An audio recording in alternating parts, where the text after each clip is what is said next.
3, What the hell is that? 2, 1, start timers. Hey guys, what is up? My name is Dabe, and welcome to the next Raids from Scratch video. So you guys suggested in the comments that you wanted to see some stuff a little bit different than what we did the first time. So the first occasion that we did where we did Mortmire Fungus and Zora, we're going to use for speedruns, which will still be done, but in this video we decided we wanted to do a Wilderness edition. So what does this mean? All the money that we make has to be made in the Wilderness. So in order to start off, you just saw me pick up a pair of monk robes, and what I decided that I wanted to do, thanks to the suggestion by Wapf, was to actually head out to the chests, the rogues chests in the deep wilderness, and test those out. I know they used to be really good for money, and that was probably back when dragonstones were worth a decent bit, but I decided to head out there anyway.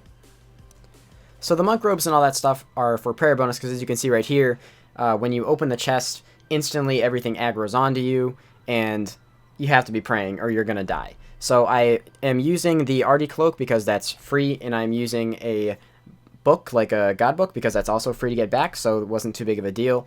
And then I picked up the monk robe so to have as high of a prayer bonus as I possibly could while doing this.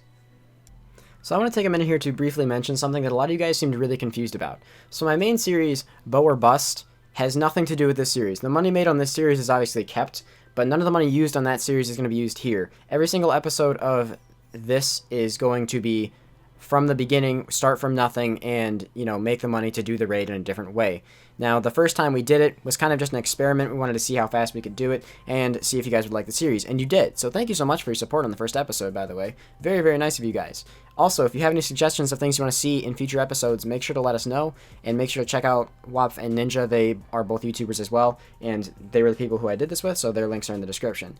But just to clarify so you guys are aware, this series is not a build upon itself series. It's not something that we are going to be constantly trying to continue to work off of. For example, we finished the first episode with a set of Variks, but we aren't going to use that in the next episode. We're going to start from nothing again, hence the timer on the screen so we can see from nothing what we can get to. The only things that we allowed ourselves to use were untradables that didn't hold any crazy kind of value. I just wanted to clarify that so you guys were aware of the situation, and that's why we don't completely clean out our banks every episode. We just turn our GP into platinum tokens, because we are still all working on our other series. This is just something that we do once a week. We all, you know, make sure that we allot some time to make this series together, and it's not going to affect any of the other series on our channel. Obviously, like I said, the GP that we make from this is going to still stay in our banks. We're not just like getting rid of it afterwards, but it's a series that's not going to build upon itself. The only relation that this series has to previous episodes is trying to beat our own time when we're doing a similar challenge. For example, when we're doing the speedrun setup that we did last time, or if we decide to do the wilderness version again. Alright, so now that that's out of the way, you guys are probably wondering, well, what are you guys going to be doing to make your money? There's no way you're doing this boring shit the whole time. You're right. We are not doing this boring shit the whole time, thankfully. I used to think that the rogue chests were actually really good money. I guess I was wrong. I mean, I was only there for a few minutes, so it wasn't too crazy. I guess it's, you know, decent for what it is. But the requirements are so high that I guess I just thought it would be more. I was thinking about prices in the past. So right here you can actually see me buying some stuff to do Venanatis. Now, why Venanatis? Because out of the 3 wildy bosses is actually the safest, 100% the safest. And I'm talking 3 big bosses like Vedian, Callisto, Venanatis. And I have a lot of experience at Venanatis. The safe spot is super easy. It's easy to teleport and get away if PKers do show up, and it's actually the most profitable because it's the fastest to kill and its drops are amazing. Since this boss is safe spottable, we decided we wanted to use range, and the range setup is super cheap. This allows us to avoid having to buy Variks, since we decided we're not going to be making money as fast as we did in the first episode, and Variks didn't seem like it actually did all that much, since we're specifically avoiding certain bosses, like we specifically avoid the rotations with Tecton, so Dragon Scimitar is actually probably fine, so we decided upon that, and a DDS for our weapons when we were going to do Ohm. Now, like I said, this boss is safe spottable, so I'm going to show you guys how to do that. It's actually super simple. So the lure for this boss works almost every time. There's some issues. For some reason, it decides to not go with you. But I don't know. I thought some people might be interested in this. So you shoot the boss, run up to this kind of Tetris-looking block. And this isn't a guide. I'm just throwing this in there just so you guys are aware. This is how we're doing it every time. I'm not going to be showing every Venanatis kill. Just thought some people might be interested in this. Pray Mage, run over here, and then you kind of have to do a cute little dance to make Venanatis go where you're supposed to go. And I don't mean like the dance emote. I mean, walk on this tile. When Venanatis gets close to you and shoots you with a particular attack, it actually doesn't matter. You can walk 2 squares over, Venanatis moves forward, walk back to where you were, and then go straight south next to this cobweb, and then Venanatis will move right into the safe spot. Easy peasy. People used to think you could only do it on certain attacks, but that's just not true. Here's a couple live clips because you guys said you want more live comm. I get. Oh, supply drop. Come on. I guess I'll pick up the restores. That's like still a 30k drop actually. A ninja destroyed. Oh my god, come on! What'd you get? Fucking more supplies! Jesus fucking... I'm dropping my whole inventory of sharks over here, Wap. I literally have 22 diamond bolts. I dropped my whole inventory of sharks right there. My entire inventory is now going to be dark crabs and restores. That... What you got? Oh my god, Onyx tips. Oh, seriously? Yes. Dude, go bank. Wait. You gotta show it to us in trade. Oh, here, take this. Wait, no. You gotta show it to us in trade so we can get that sick video clip in there. That's fucking 500k, yes! Show me, man. Fucking attack him. He'll leave. Dude, This guy's in the video. We could attack him while he's luring it, and then... Stop talking about attacking him. He's in the video. Okay, well... Nice videos. Shame that you're dead. I'm scared. He said nice vids, lads. He's calling his team. He's gonna call his team on us, man. Oh my god, I just had like a mini heart attack, I'm not gonna lie to you. I saw a red line in the chat, and I was like, I freaked the fuck out, and then I'm like, wait, I already have the pet, and it's a looting bag. Like, nah, just use Black Hide and Mystic. I mean, like, we already... When we do raids normally, we don't have tank legs, so like... Wait, Waff, do you already have mystics? No, I just have a trident. We already have glory, so... Dragon 2H, what the fuck? Did you seriously? No way. Show it to me. You fucking... Oh my god. That could have been a pick. Come on, man. This is bullshit. Fucking... It's 150k. I mean, but... yeah, it's not a bad drop, but... Come on, like, man. Any other time, I'm fine with a D pick. Whatever. Or a fucking D2H. Whatever. But right now, I would like some money. We've been here for like almost 2 hours. Please. Uh-oh. Oh, it's just you.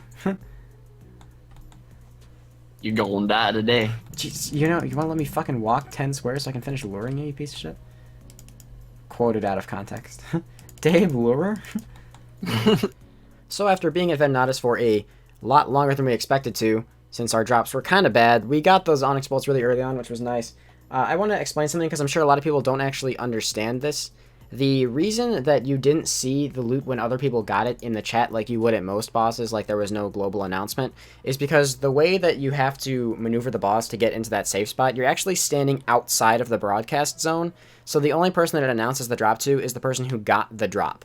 So I just wanted to clarify that so you guys, you know what's going on. And that whole time, since I was doing the luring, Wapf and Ninja were the ones constantly going to the bank, and they were restocking and bringing stuff for me if I needed it. So they had all the GP, and they started trading me all the stuff, so you can see us gearing up right here. We actually forgot one crucial thing, and by we, I mean me. I forgot to get enough money to be able to buy Barrow's gloves, and I didn't even realize that until we were actually done. So I was using Black Hide Vams for this entire raid, and I'm actually really disappointed in myself looking back on it. But, you know, it's done, so I guess it's not that big of a deal. So I'm going to explain to you guys a situation that is about to happen in the video. So basically, Wapf and I were scouting, Ninja was scouting as well, but then Ninja went AFK and we weren't really sure why. We figured maybe he's just grabbing a snack or something, no big deal. And then he was AFK for so long that he ended up logging out right after we had found the perfect raid. So we decided to pause our timers here to wait to see if he was going to come back. We hadn't actually started the raid, we were just waiting inside the raid that we scouted. So we weren't really sure what to do at this point. We decided, as you can see, the timer's paused right here at 2 hours and 51 minutes. We decided that what we wanted to do was, alright, you know, it's been about 20 minutes, we're just going to try and duo this raid. It's going to be kind of shitty because that's going to make our time incorrect, because we ended up spending time gearing him and everything, but we're just going to do this anyway. Then he actually ended up coming back like 15 minutes after we started, so I couldn't reset the stopwatch to where it was. So 2 hours and 51 minutes was the prep time and the time to scout a raid, and then we're just going to add on the time at the end of the raid itself. So if you guys watched the first video, you should be familiar with the type of raid that we had, it started with Guardians or it started with Muted Isles and ended up at either Guardians or Muted Isles, depending on what it started with. This raid is going to be the exact same way. Now, the reason for this is, I'm pretty sure I talked about it a little bit in the last video. It's because we scout the raids so that we know exactly what is going to be in them. The reason we do this is because with our gear, there's only a certain number of bosses that we can actually handle, and these 2 rotations are the easiest for us to handle given our really crappy gear. So we started with Guardians, very easy. We had rune picks, just attack them, burn them down. We then had our farming room, so we had the seeds from Guardians, we made all of our potions, made our overloads and everything, went on to the mages. Once again, super easy, no problem with mages at all. We all look freaking disgusting, but, you know, we look just as disgusting as we did last time. Mages is, once again, kind of just a face roll room, really no effort there. Moving on, we had shamans on the next floor. Our first floor time was pretty freaking disgusting, honestly. I mean, but we did do all our prep there, so I guess it's not too bad in our gear. Shamans, once again, is just a tank and spank, so all of these bosses, in case you haven't detected the pattern at this point, are really, really easy. So in the future, I do plan on probably just not commentating over the entirety of the raid like I'm doing right here. We're probably just going to take little quips as you guys understand the situation a bit more. But for the first 2 videos, I decided that it would be, you know, pretty key to explain how we're even able to do raids in this gear at all. And then by the time, you know, we're on the next video or the video after that, you guys will understand, and we'll just put in like, alright, so this was our rotation, and then just little funny quips and random shit that was said throughout them. So I apologize if, you know, you guys already know all of this. I feel like most of you probably do, since raids have been out for long enough that this is kind of common knowledge. I mean, we've been doing this for like 5 hours, so. I just hit a 47. Can we talk about that for a minute? A 47 in this gear. What the fuck? Similar situation to last time. I'm not going to commentate over the Ohm fight. You guys can just watch it for yourselves with the dragon scimitars and tell me what you think. Hope you guys enjoy.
So as we come to the end of this video, I hope you guys did enjoy it, enjoy the variety a little bit, and here is our final time at Ulm. It was 50 minutes and 13 seconds, so you add that to the time we had before, which was 2 hours and 51 minutes, and I think it was around 40 seconds, so you get roughly 3 hours and 41 minutes for the time from start to completion of this trial, I guess is what you would call it. We had a really good time doing it. I hope you guys had a really good time watching it, If you guys have any suggestions of other styles you want us to do, then feel free to let us know. The next one probably is going to be a speed run, but we're not really sure. We would like to see if we can push this to get it under 2 hours, and I don't know if that's even possible, but definitely want to try.